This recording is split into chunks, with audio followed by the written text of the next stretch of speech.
It is a brand new edition of Flyers Daily, a Monday edition. And as always, it's brought to you by Ticketmaster. Make more memories live. And good amount of things to discuss this week, as it was an interesting week in Flyerland. And to do that, as he always does on Monday, you read his work on PhiladelphiaFlyers.com, NHL.com, and HockeyBuzz.com. It is Bill Meltzer. Bill, you thawed out. Was it cold in the press box? I know it wasn't as cold as I was down at rink on the glass. Yeah, not nearly, not nearly.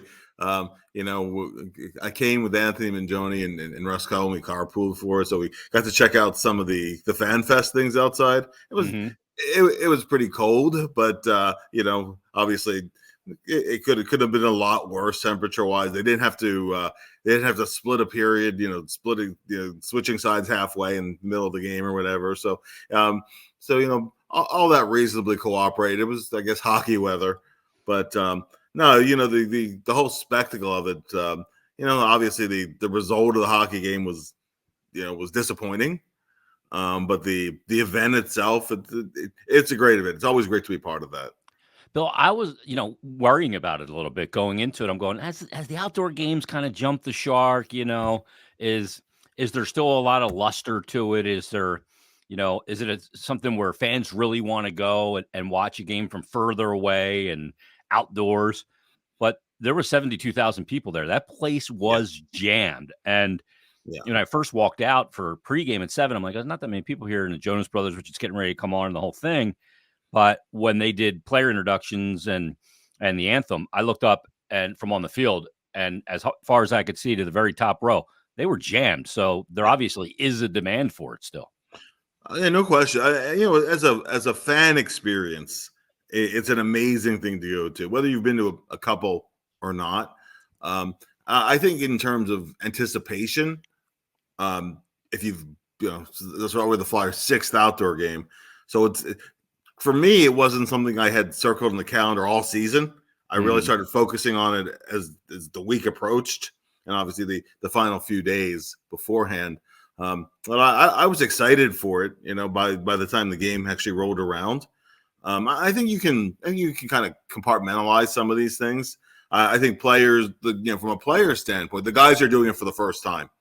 Yeah, it's awesome for them. It can be a little overwhelming experience, at least at the beginning. You just look around. You look around. The whole sight lines are different. You're in a football stadium in this case. You never played a game in front of nearly that many people before, or even if you played in sold out arenas many times. It's just a whole different experience for players being part of it. If they've been in the playoffs or whatever, they've done the podium thing before, but it's just it's a whole different experience for these guys. From a media standpoint, particularly in the football stadium, it's so much real estate to cover. Yeah. You really can't do both locker rooms, for example. You need a team covering it to do it. I found the press box experience for the Winter Classic here and for the Stadium Series superior to MetLife. I was sitting in the first row of the press box, and I found the Devils, the numbers on the back of the Devils jersey hard to read from where I was sitting. Yeah. Flyers were better. Flyers were clearer, and then the monitors were way overhead rather than looking straight ahead. So you really the monitors weren't too much help in terms of trying to catch who maybe making a play in the corner or whatnot, but still, the overall experience is pretty amazing thing. I think one thing it does, a Winter Classic is, after the holiday break, essentially on New Year's Day. The Stadium Series happens kind of in the dog days of the season, and it maybe does break up this period of time. There's a little excitement for players going into it, and then now the countdown is kind of on for the players to trade deadline. They don't really look at that. They try not to, at least, but the push for the playoffs. So it does kind of break up this kind of point in the season where they get into this lather, rinse, repeat kind of Groundhog's Day of an NHL player with so many games. The one thing about the game, Bill, the ice seemed really good. Obviously, the conditions were much better than they were at Lincoln Financial Field when we had some rain. But what did you think of the game? Because I felt bad for Sam Ersson. He's got to deal with a breakaway 32 seconds in. And Brian Smith and I were talking about it on pregame, and he asked me what the challenge is for the goaltender. And my thing was, you just got to make it feel like a normal game as quickly as possible. And even if you're not getting shots, knocking down rims behind the net, dump ins, playing the puck and doing those things, but he gets a breakaway on him, 32 seconds in, he sure opens him up and beats him. And now it goes into the goalie's head. I don't think they lost the game because of Sam Ersson.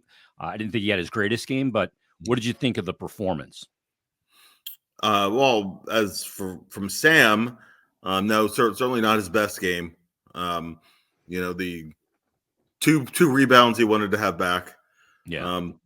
One of them was a blown coverage off of a faceoff, but still it was a pretty fat rebound that he let out on that one. The other one, the Smith goal at the doorstep, that was a bad rebound. That was a pretty bad rebound. And then I really didn't like Heischer's second goal of the game. Clear-sighted. Clear-sighted, just a cycle along the wall. And not just clear-sighted, it was from above the hash marks, a little inside the hash marks, beat him to the far side. That's to say you absolutely have to have, particularly you go into the third period, you're down by 2. You got to keep it. You got to keep it right there. And then quickly again, you're down by 3.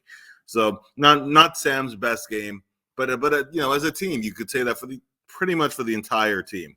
Yeah. The Flyers, well, they threw a lot of rubber at the net, got a pretty good number of scoring chances over the course of the game. Finally, they were able, Tippett got the 2, Sealer got the 1 in the third period. But every time the Flyers would make a run, they'd shoot themselves in the foot. Yeah. Too many trips to the box. Yeah. Whether it was bad penalties. And when they killed that 5th penalty, you're down by a goal. That should be a momentum creator, but it was 2 shifts later, they score bang, bang. And, now you're down more than you were, coming into the period. And they got out of the period down by 2, but still, the second period was a period where the Flyers really had opportunities to pull even. If you do that, you probably have a whole other hockey game on your hands. Even Jason in the third period, Sealer gets the goal not long after that. Lawton has just a grade A golden opportunity, right down low, has plenty of net. Wasn't able to get it to go. It was just one of those nights. Certainly a missed opportunity for the Flyers. Not a horrible game by them, but anytime you give up 6, you got to look at the whole team. And the thing is, too, Bill, the missed opportunity part of it is you had a chance to grab 2 points, prevent New Jersey from getting 2 points, and gap from the 3 seed to the 4 seed by 9. Yeah. Now, all of a sudden, things are much tighter as a result. And I thought it was interesting, and I talked about this on yesterday's episode, how New Jersey decided to stretch them thin. And, I mean, they took some risk on by really keeping a winger, the weak side winger in the D zone, very high, sacrificing some down below the top of the circle defense abilities to stretch the Flyers out and then get out on the rush. You saw several times in the game where they either were behind a Flyers defender or about a half a step beyond them. And they really created a lot of havoc in that regard. No, they definitely did. It's something that I think everybody will have in their pre-scouts. I think the Flyers can adjust to it. I mean, there's a lot of risk in doing that. You're giving up a lot of real estate, and you're going to have guys blow the zone, and the puck gets kept at the point. Now all of a sudden there's a wide open chance somewhere. So it's it's a strategy that can periodically work, particularly if you're a team that's adept at moving the puck out of your zone. It certainly had the Flyers a little bit off guard, but the Flyers were at times a little over aggressive. If you go back to the Heischer breakaway goal, I mean, the Flyers had both defensemen down low in the offensive zone. Yeah, I mean that's especially there was no support up high. Now all of a sudden you're facing a breakaway, and those are a 50-50 proposition. Obviously you don't fault your goalie for not stopping a breakaway. That was the fault of the team that gave it up. Do you want to save there? Of course. Do you sometimes need that save to settle everything in? Yeah, you do. It's all part of the game. But to me, what really stood out of that whole sequence is you had basically York and Sanheim were almost bumped into each other. They were together down low in the attack zone. If one D is pinching, the other one has to be up high, and you certainly need a forward rotating high too. Just lapses of detail like that. That play. Frost loses a faceoff, then loses to Foley. Just little things like that. Like Sealer tries to step up the blue line. Now it's past him, and Bastian scores. It was that kind of game where those little lapses in detail, particularly when you get into these latter season divisional games, they'll kill you. Yeah, and the thing is, if one D pinches down the wall, say on the right side, that lefty then has got to rotate until that forward gets back there to cover that spot, or the D gets back. The lefty's got to shade to the middle and back out a little bit. Yeah, you just can't be 2 steps inside the blue line in that spot, because if they chip a puck by you, you're flat-footed and you're not going to catch a guy going the other way. I was happy to see, Bill, that Jack Hughes didn't carve up the Flyers in this game, because they've had a hell of a time defending star players in the league, and Hughes is a very high-end piece of talent. But you look at during the 5-game losing streak, it was McKinnon, Kucherov, and Pasternak, and then the Flyers were in Toronto this past week, and Austin Matthews came out for about 9 minutes with his hair on fire and carved the Flyers up for a natural hat trick. Defending those top players takes a lot of diligence and detail, and the Flyers are going to have to be better at that here down the stretch, because as I look at their schedule coming up, Bill, I see teams like the New York Rangers, Panarin. Yeah. I see the Tampa Bay Lightning coming up once again, Pittsburgh with Crosby, right.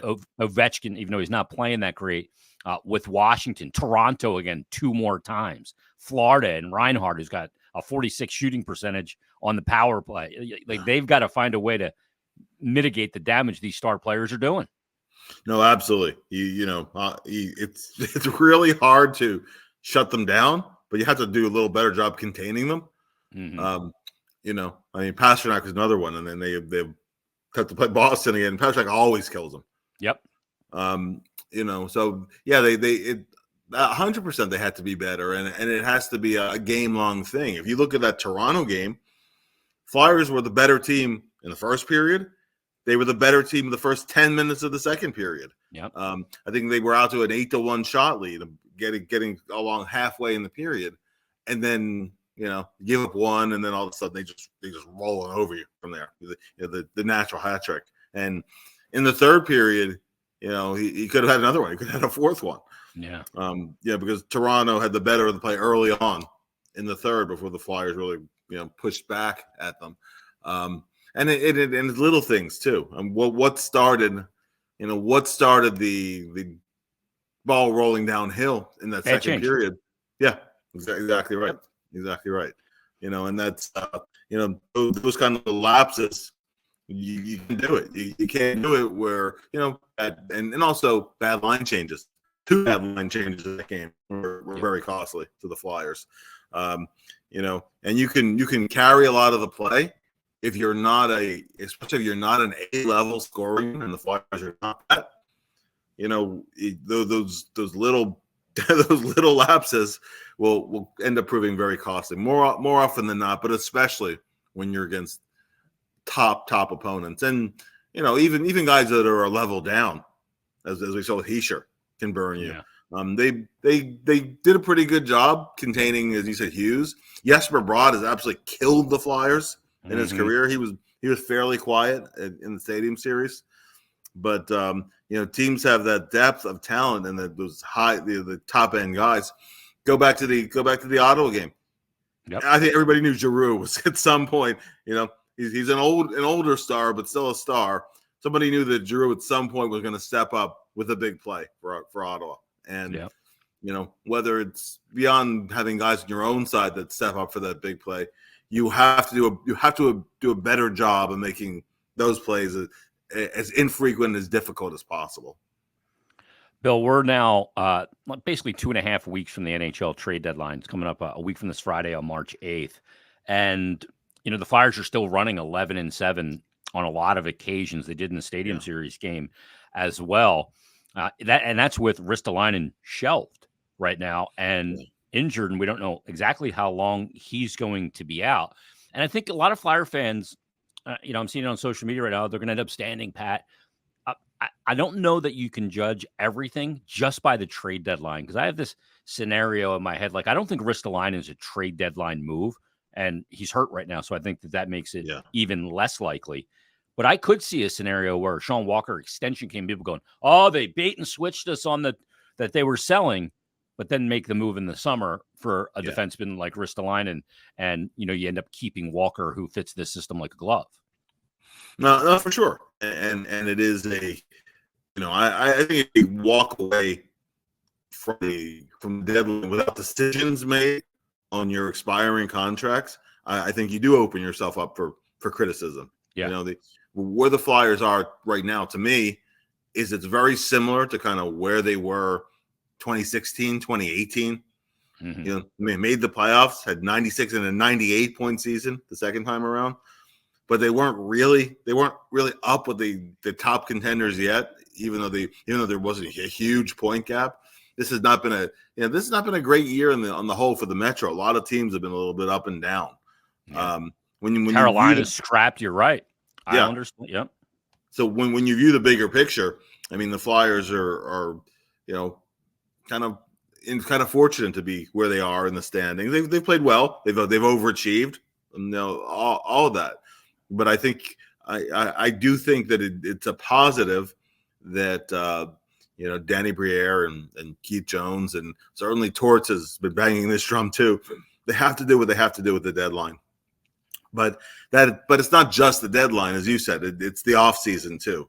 If you end up going past the deadline and you end up losing some guys who could bring in an asset or a prospect for nothing, and you make the playoffs and go out in the first round or whatever the case might be, then I think it is a big missed opportunity, and I do think you're open up in that case. But I think you have to take a little bit of a longer game perspective as to there's the deadline, but then there's what you do before the start of next season.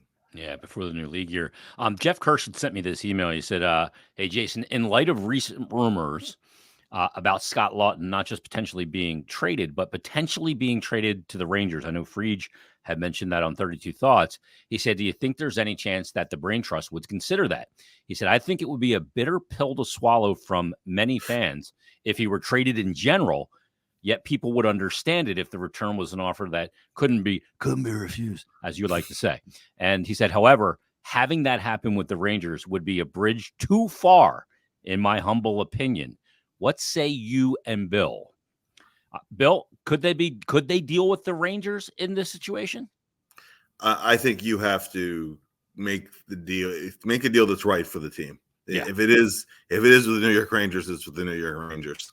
Listen, Eric Lindros was traded to the New York Rangers. Yeah. Now that was obviously a whole other scenario. Eric sat for a year, and there were all those rumors about Toronto, and ultimately he gets moved to New York. But I'm just saying that one of the most prominent players in franchise history got moved directly from the Flyers to New York, even after years before they were involved in an arbitration case over who actually traded for his rights. But he so I'm saying if you could deal with them for that, you make a deal that you can that's the best for your team that's out there. But I agree, it would definitely be a bitter pill. And I think like most Philadelphia fans, I take a little satisfaction in the fact the Rangers have won one cup in 83 years. Yeah, right. I did in '93. That's it. Yeah, That's it. Since 1940, that's it. So maybe we haven't won since '75, but it's better than one for 83, right? Yeah. But misery loves company. But I think in the big picture, you really do have to do what's right for the organization, and you can't worry about where you trade them to if it works out that way. I agree. It feels weird. It feels icky. But to me, if that yields the best return in any trade, I'll take the best return. Yeah. And I'll feel icky for a little while. And I know Lawton does not want to be dealt, and I think he'd be heartbroken if he was, but that's part of the business in the NHL. So we'll see where it goes. Bill, what do they keep going with 11-7 until? I mean, you're in a situation here. A lot of times, Nick Deslauriers is playing 5-6 minutes a night. Yeah. I mean, to me, it's just not sustainable. Yeah, and Not in ice March, times. it won't be. No, for sure, for sure. I mean, the Flyers, at least in February, difficult, difficult schedule, but not a busy schedule per se. Yeah. That's gonna end soon enough when you're playing 3 and 4s and 4 and 6s again. And there's not a ton of travel involved after this game coming up this week in Chicago. That's it. Every other game is Eastern time zone, but still, to me, it's not sustainable. And you have. I mean, I think if you look at and mind you, I know the Flyers have been chasing the game. The last game. There's some other games recently where they've been having to chase the game. But if you look at like Noah Cates' ice time in the Stadium Series and some other recent games, Casey's not playing a lot.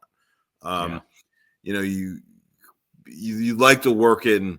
You'd like to work in four. There are games you're going to need to roll 4 lines, right? Yep. And anytime you have a guy that goes down, you're playing with a short bench.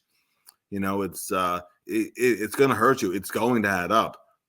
You have guys that are playing banged up. I mean, Sean Couturier sucked it up and he played in the Stadium Series, but the probably playing through a pretty nasty contusion, even a Charlie horse maybe. That's Yep. I mean, he had a little bit of the dead leg thing when he got slashed right above the Two-handed. knee. I mean, that's just agonizing.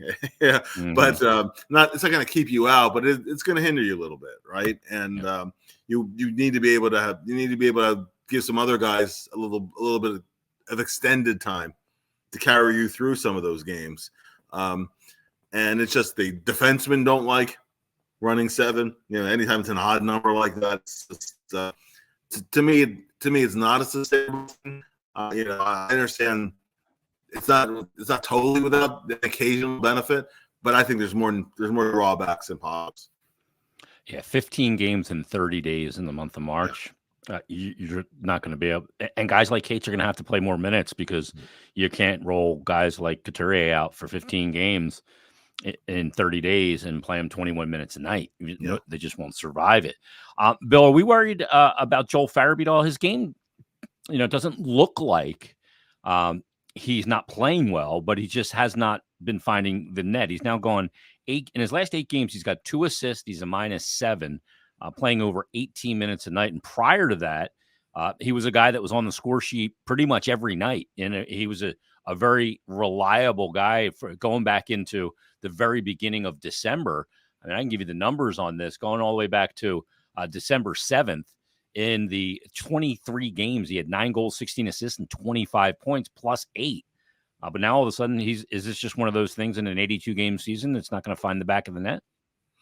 Yeah, I think it's more a bump in the road than anything else. The shots are still there, chances are still there.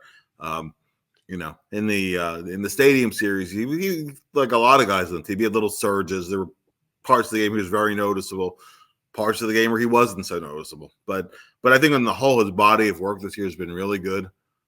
He's still getting shots, he's still getting chances. Right now, they're not going in for him. And this season, he hasn't really had one of these. But at 8-9 games, I'm not terribly worried about it. Now it becomes 14-15. I will start to get a little bit worried about it because the Flyers need him to step up big in these upcoming games. Cam Atkins, another one. Cam had that long goal drought. I think it was 26 games by the time he scored, but then he had 10 points in 5 games, 5 goals, 5 assists in 5 games. And you knew that wasn't going to sustain, but okay, find some equilibrium and roll from there. I think Cam's been really, really quiet for about 10 games now. And another guy they need contributing offensively. And I know we just talked about Couturier. Coots, he played through a bit of an injury right before the All-Star break. The slash the other night, but that's another guy. He came into the Stadium Series with the same number of points as Owen Tippett, but they've kind of gone in opposite directions as the season has progressed a little bit. Couturier gives you a lot more than just points, but still, when you have a lineup that relies on a pretty fixed number of guys to lead the way, They do need players to avoid long drought. So with Farabee, not concerned right now, but does need, I think, just for his own psyche, and Yeah. there's a good opportunity coming up in Chicago to have a breakout game, and then we're not talking about it again. Yeah, no question. And that's become a really important game for this team. The 3-game road trip, you've only gotten the 1 point in the first 2 games. So you'll look to grab 2 against an inferior opponent in Chicago. Last thing, Bill, Sean Couturier was named the 20th captain in franchise history. And, in thinking about it, I thought they weren't going to do it this season. Yeah. But I think when Sean Couturier proved to the coaching staff and management that he was a guy that was going to have that availability and was going to be able to resume his career after 21 months. I think that was a question mark coming in for a lot of people. You don't want to name a captain and then, he can't play for an entire year again, because you can't lead when you're not going out to play with your teammates. But he's named the captain. Your thoughts?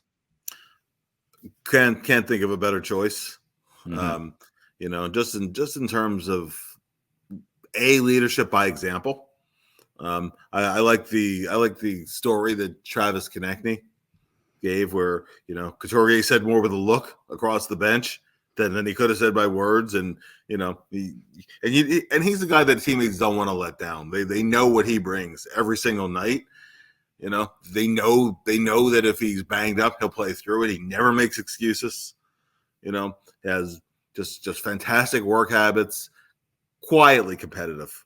Mm-hmm. He's a player who hates to lose as much as anyone in the room, except for maybe 2-3 times ever. Yeah, he's not going to break a stick over the boards. Yeah, right. I remember he's calm. He's not going to. The captain's not going to panic. Yeah, I mean, I remember in 2018 when he had the practice day collision with Gudas and he had the knee injury. Yeah, he flung his stick at the boards then because he knew immediately he was injured. But that's the exception rather than the rule. And one of the things that the Flyers have not been great at until in trying to form this identity they're trying to work on now, right, is they got too low. I think one of the things that Couturier brings you is that stability. So he, that as that kind of stabilizing presence, who everybody in the room knows that when everything's on the line, he'll be playing 20 whatever minutes, and and he's always been one of the guys you look to. I mean, the reason why he wasn't captain sooner was because Giroux was here so long as captain, and then the injuries happened. Yeah. Otherwise it might have been very quickly right after G left, where Couturier was named the new captain. So good, solid choice. Obviously Scott Lawton is a holdover alternate. I think everybody figured that would happen. And for Konechny, it's a nice nod to the fact of his, he's become a more mature hockey player. Still emotional, still obviously at times, kind of loses his head a little bit, like the slashing penalty in the Stadium series. That was kind of an old Konechny thing, right? Where he let the moment get the best of him. Yeah, Brendan Smith drilled him in the neutral zone just prior to that. Oh, for sure. Nowhere, anywhere. And he was pissed off, and but still, you're on a power play there. You have a chance to tie the game. You gotta take the number and get him next time around. That is part of growing and maturing. As a hockey player, and I get it. It's easier said than done. Mm-hmm. But that's a situation where you do have to wait. But but as acknowledging him as one of the younger leaders on the team, I really like it. The timing, I think, surprised all of us. But right at shortly after the All-Star break is a good time to do it if you're going to do it. So so now now that step is taken care of, and go forward from there on a practical day in and day out level. Doesn't really change anything. Yeah, it's not going to change who Sean Couturier is. No, he's going to be the same exact guy and do things the same way. which is as a total pro. And we congratulate him on the captaincy and TK for grabbing the alternate captain A on his sweater as well. Let's wrap it up there. Let's make sure everybody heads over to PhiladelphiaFlyers.com, NHL.com, and HockeyBuzz.com. Check out Bill's work there. And we'll be back tomorrow. Flyers aren't back in action until Wednesday, but we'll be back tomorrow with yet another brand new Flyers Daily.